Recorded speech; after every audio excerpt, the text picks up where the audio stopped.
नमस्कार and welcome to Bharat affairs. ISRO ने एक बार फिर से इतिहास रचा है क्योंकि यहाँ पर इसरो ने सक्सेसफुली अर्थ ऑब्जर्वेशन सैटेलाइट, जिसे यहाँ पर शॉर्ट में EOS-08 कहा जा रहा है, इसे लो अर्थ ऑर्बिट में भेज दिया है। क्योंकि इसके पहले भी 2 प्रयास हम लोग कर चुके हैं, लेकिन सक्सेसफुली ये जो है अपनी ऑर्बिट में जाके पहुंच चुका है। क्योंकि जब EOS-08 सैटेलाइट को लॉन्च किया जा रहा था कल के डेट में, या हम ये कहें कि अर्ली मॉर्निंग 2:47 AM के टाइम में, शुक्रवार की बात कर रहे हैं, आज ही की हम बात कर रहे हैं, और कुछ घंटे के बाद में EOS जो सैटेलाइट है ये अपनी जो निर्धारित ऑर्बिट है वहाँ पर जाकर पहुँच चुका है। और ये जो टाइम लिया ना, ये टाइम में पहुँच चुका है 9:19 में एग्जैक्ट। लेकिन इसरो ने ये टाइम को प्री फिक्स्ड करके रखा हुआ था कि ये जो टाइम है ना 9:17 में ये होने वाला है, आज की हम बात कर रहे हैं। लेकिन ये 2 सेकेंड बाद में जाकर ये ऑर्बिट में जाकर पहुंचता है। इतनी एग्जैक्ट प्रेडिक्शंस ये दिखाता है कि ये इसरो के लिए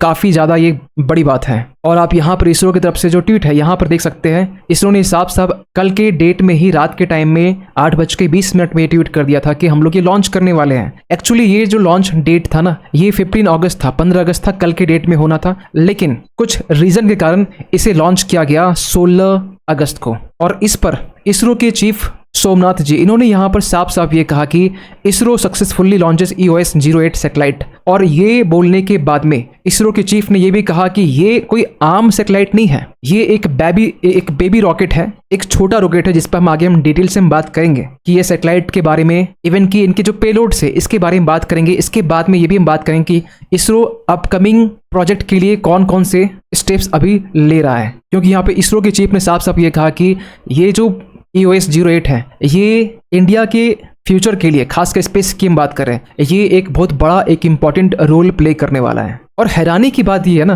कि जिससे ये लॉन्च किया गया ना, ये SSLV है, मतलब स्मॉल सैटेलाइट लॉन्च व्हीकल, जिसमें आप कम वजन के, मीन्स लेस देन 500 kg के जो वजन है, आप इस या जो सैटेलाइट है ये आप ऑर्बिट में भेज सकते हैं। और इसका यूज किया गया है क्योंकि इसके पहले हम लोग PSLV का यूज करते हैं या फिर GSLV का यूज करते हैं, इसे बाहुबली भी कहा जाता है। लेकिन SSLV में हम लोग छोटे सैटेलाइट को ऑर्बिट तक पहुंचाना, ये इसरो के लिए एक बड़ी उपलब्धि है। और ये D3 का मतलब यहाँ पर ये हुआ कि ये तीसरी बार है, क्योंकि इसके पहले भी आपको बता दें कि इसी साल की हम बात कर रहे हैं जब PSLV के जरिए, जिस प्रोजेक्ट का नाम था C58 एक्सपोसेट, और इसको लेकर भी हमने एक वीडियो इसी चैनल पर अपलोड किया था, ये जनवरी में लॉन्च किया गया था, जो सक्सेसफुली तो लॉन्च हो चुका था लेकिन ऑर्बिट तक नहीं पहुंच पाया। इसके बाद में जब फरवरी के टाइम में GSLV का यूज करते हुए F-14 इनसेट 3DS मिशन के जरिए हम लोग जब सैटेलाइट लॉन्च किए, इसमें भी थोड़ी कमी देखी गई। लेकिन फाइनली यहाँ पर थर्ड D3 जिसे हम कह रहे हैं, SSLV D3 में जिसे लॉन्च किया गया, प्री फिक्स्ड टाइम था कि 9:17 पहुंच जाएगा, और मोटा मोटी एग्जैक्ट टाइम पर सैटेलाइट ऑर्बिट में पहुंचा, वहां लैंड किया, और फुल 1 साल इसकी लाइफ टाइम है, आराम से भी फिलहाल वहां पर रहने वाली है। आगे हम बात करेंगे फंक्शन के बारे में, क्योंकि ये इसरो के लिए एक हैट्रिक है, क्योंकि हमने पहले से तो लॉन्च किया है, लेकिन ये कंजिक्यूटिव सक्सेसफुल जो मिशन है ये फाइनली D3 में जाकर हमें कंप्लीट तौर पर हमें मिल चुका है। क्योंकि इसके लिए हमने यूज किया SSLV का, और यही इसे खास बनाता है। और जिस ऑर्बिट की हम बात कर रहे हैं ना, लो अर्थ ऑर्बिट की बात कर रहे हैं, जिसकी जो डिस्टेंस है ना वो अर्थ की सरफेस से 200 से 2000 किलोमीटर के आसपास की मानी जाती है। इसी बीच में EOS जो 08 सैटेलाइट है यहाँ पर रहने वाला है। और इसके डिस्टेंस की हम बात करें तो एक होता है जियो सिंक्रोनस ऑर्बिट, जो कि 36,000 किलोमीटर का होता है, लेकिन ये जो सैटेलाइट है ये लो अर्थ ऑर्बिट में छोड़ा जाना है। और इस सैटेलाइट को छोड़ा गया सतीश धवन स्पेस स्टेशन से, जो कि चेन्नई से 135 किलोमीटर की दूरी में है। और जो सैटेलाइट लॉन्च किया गया ना, ये एक EOS-08 है, जिसका नाम आप अभी तक आप सुन पा रहे हैं। दूसरा जो एक छोटा है, एक SR-0 डेमो सेट, ये भी साथ में छोड़ा गया है, जिसे बनाया यहाँ पर चेन्नई बेस्ड एक स्टार्टअप है स्पेस रिक्सॉन ने। और इस SSLV को यहाँ पर मिनी रॉकेट भी कहा जा रहा है, क्योंकि इसका जो वेट है ना ये 120 टन माना जाता है। क्योंकि अगर आप देखेंगे PSLV का या GSLV की हम बात करें तो ये 6500 टन आपको देखने को मिल जाएंगे, जिसे आप यहाँ पर देख पाएंगे। 640 टन आपको देखने को मिल जाएंगे GSLV मैक 3 का, जिसे हम बाहुबली भी कहते हैं, जो कि इंडिया का एक हैवीएस्ट रॉकेट है। लेकिन ये जो है 120 टन का है मात्र, और ये अपने साथ में 500 किलोग्राम जो वेट है या सैटेलाइट है, ये आप पेलोड कह सकते हैं, ये ऑर्बिट तक लेके जा सकता है। और एक अच्छी बात पता है क्या है कि इसरो ने इस मिशन को ना इतना चीप और इतना इफेक्टिव बनाया है इस मिशन को कि आप समझिए कि पूरे मिशन को ना 170 करोड़ के आसपास में निपटा दिया गया है। और फिलहाल तो इसरो ने जो लॉन्च किया है खास सैटेलाइट, कॉस्ट तो रिवील नहीं की है, लेकिन एक्सपर्ट ये मानते हैं कि हर एक सैटेलाइट जो है SSLV रॉकेट जो है, ये कॉस्ट इसकी 30 से 35 करोड़ हो सकती है। आप इमेजिन कर सकते हैं कि नासा इसे यहाँ पर 100 टाइम्स ज़्यादा कॉस्ट में से भेजेगा, लेकिन इसरो ने यहाँ पर ये कहा है कि हम लोग इसे 30 से 35 करोड़ के आसपास में से हम लोग लॉन्च कर सकते हैं, जो कि चीपेस्ट लॉन्चर है। लेकिन EOS-08 अगर थोड़ा इसके बारे में जानकारी हासिल करें तो आपको बता दें कि ये जो सैटेलाइट है जिसका वेट 175.5 kg का है, 175 ग्राम आप मान सकते हैं, 1 kg मान सकते हैं। और EOS का मतलब हो गया अर्थ ऑब्जर्वेशन सैटेलाइट, जिसे डिजाइन ही किया गया है खासकर जो न्यू टेक्नोलॉजी है इसे डेमोन्स्ट्रेट करने के लिए, और जो पेलोड इंस्ट्रूमेंट कंपैटिबल है माइक्रो सैटेलाइट बसेस के साथ में, इसे भी डेमोन्स्ट्रेट करने के लिए EOS-08 को बनाया गया है, जो अपने साथ में 3 ऐसे एडवांस्ड पेलोड को कैरी भी किया है, जिसका नाम जो है इलेक्ट्रो ऑप्टिकल इंफ्रा पेलोड है, जिसे शॉर्ट में EOIR कहेंगे। आगे हम बात करेंगे इसको लेकर। दूसरे में global navigation satellite system reflectometry payload है, और तीसरे में सिक UV डोजिमीटर है। अगर हम EOIR पेलोड की बात करें तो ये एक्चुअली इसका काम होने वाला है इमेज को कैप्चर करना, क्योंकि जो मिड वेव और लॉन्ग वेव जो इंफ्रारेड होने वाला है, जो बैंड होता है, ये इस बैंड पर ये जो पेलोड है इमेज कैप्चर करेगा, ताकि ये डे और नाइट दोनों में इफेक्टिवली फंक्शन कर सके और इमेज कैप्चर कर सके।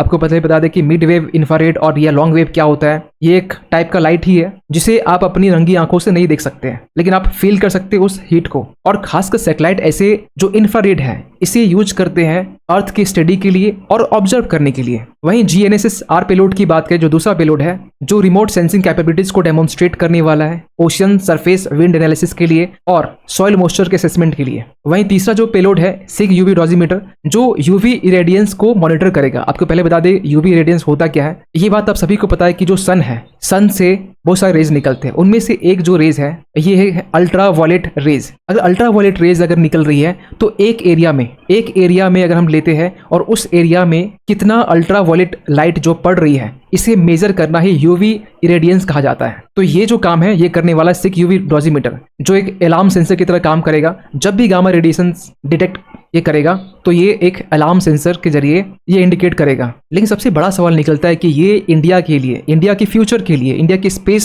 सेक्टर के लिए ये कितना मायने रखता है, क्या इसका मतलब है। देखिए, पहली बात तो ये है कि SSLV-D3 सैटेलाइट लॉन्च करना लो अर्थ ऑर्बिट में ये कोई बड़ी बात नहीं है, हम लोग पहले भी कर चुके हैं। लेकिन स्पेशल क्या है, स्पेशल यही है कि हम लोग इसे SSLV में के थ्रू से किए हैं और सक्सेसफुली हमने किया है। 2022 में हमने ये सोचा, 2024 के टाइम में हमने पहला, दूसरा किया और तीसरा हम लोग अगस्त में कर चुके हैं, जो सक्सेसफुली ऑर्बिट में पहुंच चुका है। SSLV से करना ये हमारे लिए बहुत बड़ी उपलब्धि है, और इसे देखकर जितने भी डेवलप्ड कंट्री है वो भी शॉक्ड होंगे कि SSLV के जरिए कैसे इंडिया ये कर सकता है, जो अपने आप में एक सिग्निफिकेंट एडवांसमेंट है। और कहीं न कहीं इसरो का एक कमिटमेंट भी रहा है कि हम लोग खासकर स्पेस के सेक्टर में नया इनोवेशंस और जो डिमांड है सैटेलाइट को लॉन्च को लेकर, ये हम लोग अडेप्ट करेंगे, ऐसी एबिलिटी हम लोग डेवलप करने वाले हैं। और ये इसरो बखूबी यहाँ पर करता हुआ दिख रहा है। यही नहीं, इसरो ने यहाँ पर साफ साफ ये कहा कि ये जो हमारी कैपेबिलिटीज है ना, ये हम लोग आगे भी और एक्सपेंड करने वाले हैं, खासकर ग्लोबल स्पेस मार्केट में। क्योंकि जब हम लोग आगे आने वाले टाइम में मिनी, माइक्रो, नैनो सैटेलाइट जब बनाएंगे तो बाकी सारे जो देश है इंडिया की तरफ देखना शुरू करेंगे कि इंडिया आज के टाइम में स्पेस सेक्टर में काफी बड़ा कर रहा है। इसे हम लोग कमर्शियलाइज करने की कोशिश करेंगे, जो ना कि इंडिया की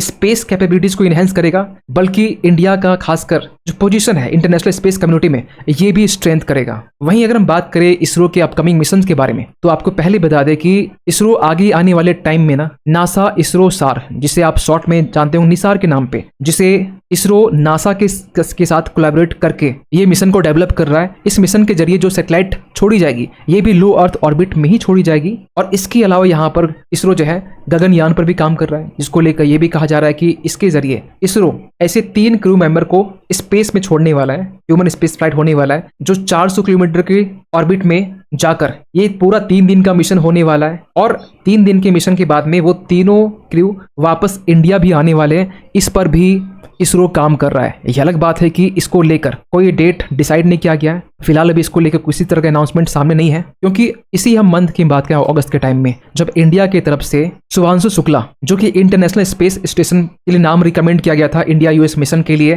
जिसमें एक्सियोम 3 के लिए इनका नाम पहले रखा गया, वैसे इनके साथ में एक जो बैकअप जो मेंबर होता है एक बैकअप मेंबर जिनमें से कैप्टन प्रशांत बालकृष्ण अय्यर ये भी थे, लेकिन ये पहले ऐसे पर्सन है, ऐसे एस्ट्रोनॉट है जो इंडिया यूएस मिशन के लिए इंटरनेशनल स्पेस स्टेशन में जिनका नाम को रिकमेंड किया गया था। और इसको लेकर जो नासा के चीफ थे बिल नेल्सन, इन्होंने भी यहाँ पर कॉन्ग्रेचुलेट कहा था इसरो को। खैर, इंडिया के EOS 08 जो सैटेलाइट है, इसको लेकर आपका क्या मानना है और इसको लेकर इसरो आगे और क्या कर सकता है? आप अपनी ओपिनियन जरूर दें। और जाते जाते एक क्वेश्चन आप सभी के लिए कि हाल ही में वर्ल्ड ओल्डेस्ट कैलेंडर डिस्कवर किया गया है, आपको बताना किस कंट्री में यह डिस्कवर किया गया है? इजिप्ट, टर्की, ईरान या फिर इराक? सही आंसर कीजिए कमेंट सेक्शन पे। मिलते किसी अगली वीडियो में, तब तक के लिए थैंक यू सो मच।